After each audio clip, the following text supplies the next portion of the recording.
Good morning. My name is Prashant Patelia, and here I am to present a presentation on the topic transfer policies of government versus private companies. So here I am with my team colleagues Saurabh Verma, Vishal Kumar, and Amit Singh Bhadoria.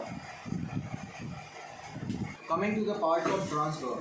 First of all, I would like to explain you about what is transfer. A transfer implies a lateral or horizontal movement of an employee in a hierarchy of position with the same pay and status. A company may initiate a transfer to place employee in position where they are likely to be more effective or where they are likely to get a greater satisfaction.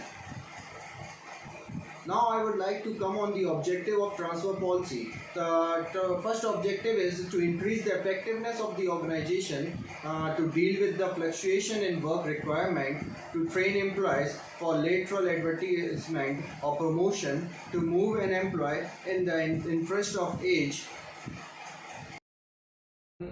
One and all, my name is Amit Bhadoria. My topic is transfer policy and needs of transfer policy. So, the transfer policy, the needs of transfer policy is generally arise from due following reason. First, the employee has been prescribed from the present job and capable handling for different job. Now, the reduction of volume of work as a department along with the other department for the additional fund. The employees of little to his and her to present job of seek of change. The some work is the lack of experience would be prepared for the better position and what better condition of transfer policies for other company to be made. And the transfer policy refers to the needs of job and importance should be clarified. External and internal factor should be described. The internal factor is transfer policy has within the department of unit.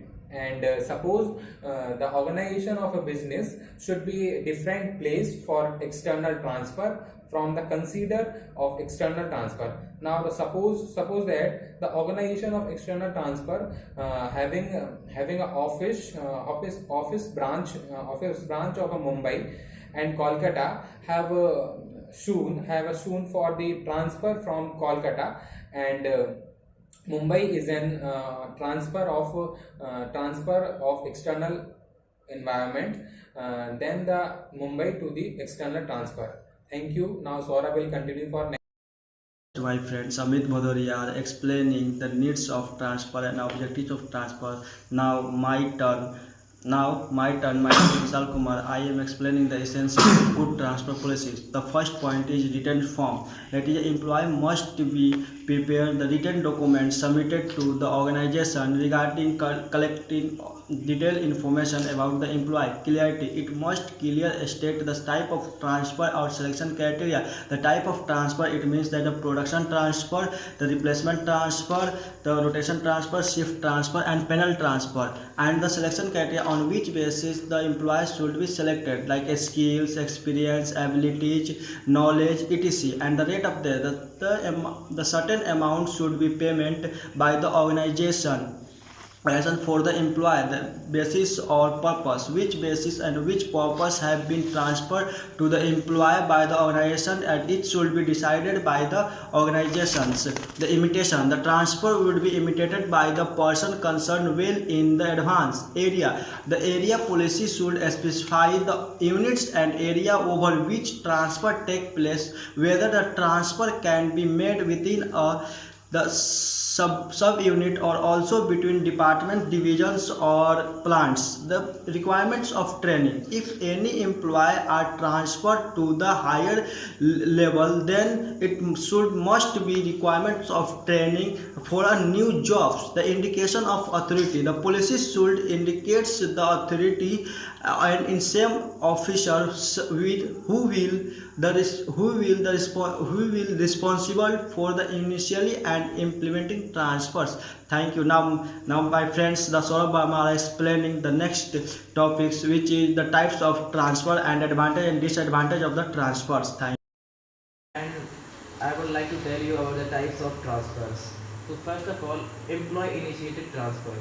These transfers are also known as personal transfer. These transfers are primarily in the interest of employee and according to his convenience and desires. Second one is company initiated transfers. Transfer are also at initiative of the company. And third one is public initiated transfer. Public also initiate the transfer generally through politicians, government for the following reason.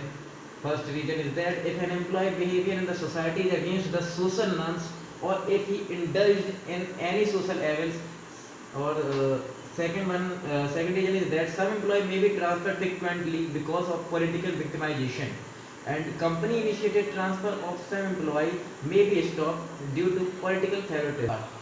Now I would like to tell you about the advantages and disadvantages of transfers. So the first of all we will talk about the advantages of transfer. So the first advantage of transfer is that it increases motivation and productivity through avoidance of monitoring. It also improves supervisors employee relations. It develops the employee for future promotions. It increases the productivity and effectiveness of organization overall. It also improves the skill of existing employees. Now we will talk about the disadvantage of transfer. So first of all, loss of transfer from one place to another resulting in loss of many days, and company initiated transfer results in reduction in employee confusion. Thank you.